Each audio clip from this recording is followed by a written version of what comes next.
Hello everyone, आज हम शिक्षा निदेशालय राष्ट्रीय राजधानी क्षेत्र की कार्यपत्रिका 35 सामाजिक विज्ञान इतिहास की क्लास 8 की 10 दिसंबर की करेंगे। पार्ट 9 राष्ट्रीय आंदोलन का संगठन 1870 के दशक से 1947 तक। असहयोग आंदोलन, विदेश कपड़ों की होली जलाई गई। असहयोग आंदोलन के तरीके कि विदेशी कपड़े जो थे उनसे आग जलाई गई।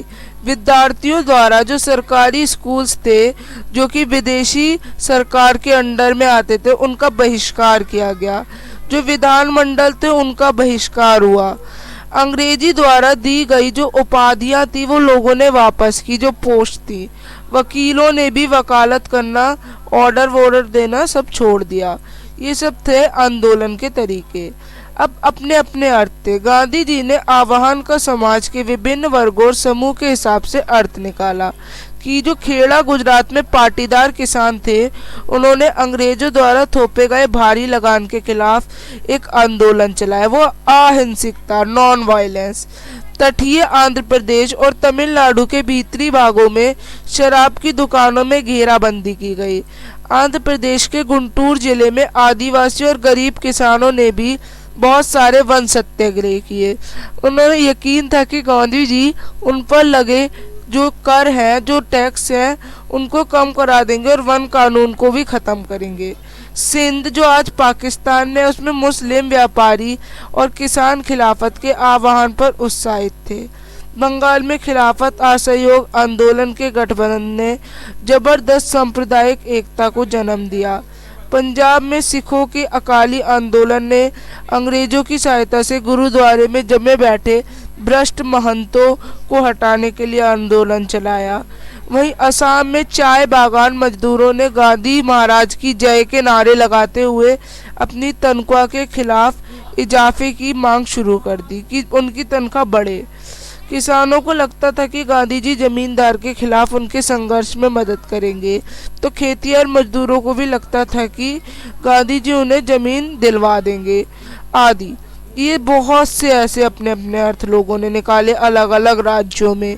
इन उदाहरणों के माध्यम से हम देख सकते हैं कि लोग गांधी जी को एक तरह का मसीहा मानते हैं जो उन्हें मुसीबत और गरीबी से छुटकारा दिला सकते हैं। गांधी जी हिंसा के सख्त खिलाफ थे।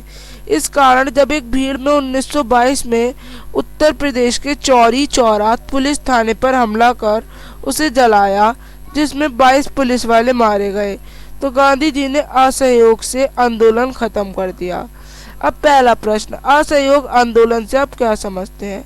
मेरे विचार में असहयोग आंदोलन का अर्थ है किसी बड़े जन समूह द्वारा किसी भी गतिविधि में असहयोग करना।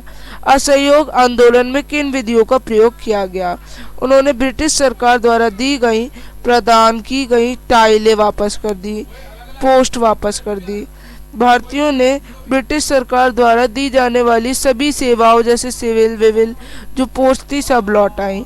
विदेशी वस्तुओं का बहिष्कार हुआ। धीरे धीरे सभी ने अवज्ञा आंदोलन बन गया।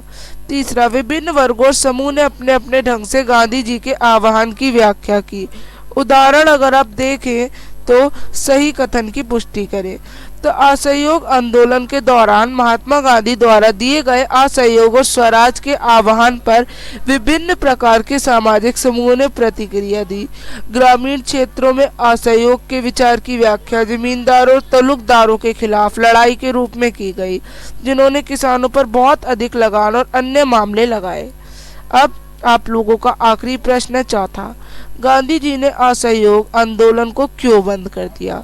तो हालांकि अहिंसक होने का इरादा था, अतः जो फरवरी 1922 में चोरी चौरा की घटना के बाद गांधी जी द्वारा आंदोलन बंद कर दिया गया, जिसमें चोरी चौरा संयुक्त प्रांत में भीड़ द्वारा कई पुलिस वालों की हत्या हो गई। तो मैं इस बात पर सहमत हूँ कि इस आंदोलन में हिंसा फैली है वह गांधी जी के सिद्धांतों के खिलाफ थी। तो इस तरह से आप आंसर्स लिखेंगे। अब हम मिलेंगे अगली वर्कशीट्स के संग, तब तक के लिए बाय एवरीवन।